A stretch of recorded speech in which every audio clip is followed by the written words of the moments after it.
Bapak, Ibu, dan saudara sekalian, kita pernah mendengar kata integritas. Sederhananya, integritas itu adalah kesatuan antara pikiran kita, perasaan kita, serta tindakan kita. Banyak orang sulit melakukan integritas tersebut. Alasannya beragam. Karena ingin menyenangkan orang lain sehingga tidak mampu jujur dengan apa yang ada perasaannya maupun pikirannya. Atau juga orang sulit berintegritas karena takut image negatif itu kemudian timbul. Ya, orang melihat dirinya secara buruk karena mungkin tindakannya yang tegas. Atau juga orang sulit berintegritas karena tidak berani. Nah, bagaimana kita ketika kita beriman kepada Tuhan Yesus Kristus? Apakah kita beriman dengan berintegritas? Bicara soal beriman, tentu tidak cukup perasaan percaya dalam hati saja.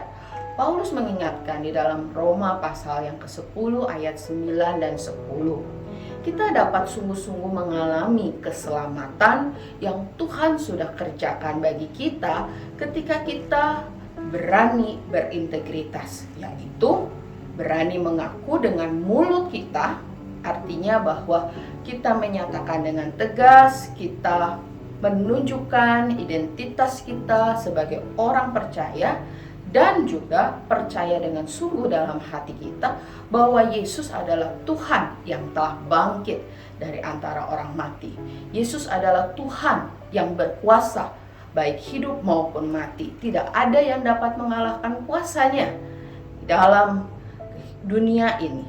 Nah, ini yang diberikan pada kita. Kuasanya itu ditaruhkan pada kita. Inilah yang memampukan kita menjalani kehidupan kita dengan memegang identitas sebagai orang Kristen. Apakah integritas kita di dalam iman ini tidak beresiko? Tentu ada resikonya. Tetapi tadi kuasa Kristus, keselamatan dari Kristus akan terus memampukan kita. Untuk itu, mari kita merenungkan hal apa sajakah yang masih membuat kita ragu untuk berintegritas sebagai orang Kristen atau berintegritas sebagai murid-murid Kristus. Bagaimanakah praktek nyata kehidupan keseharian kita mengaku dengan mulut dan percaya dalam hati sebagai satu kesatuan? Kekuatan apakah yang kita alami dari Tuhan ketika kita bersedia menjadi pribadi yang berintegritas? Bapak, Ibu, saudara sekalian, hidup kita memang tidak sempurna. Kita masih berjuang untuk taat mengikut Tuhan. Tetapi ketika kita mau mengambil komitmen berani berintegritas, Tuhan memampukan. Dan Tuhan menyediakan anugerah pembenarannya bagi kita. Untuk itu, jangan takut. Berintegritaslah, setialah. Tuhan memampukan.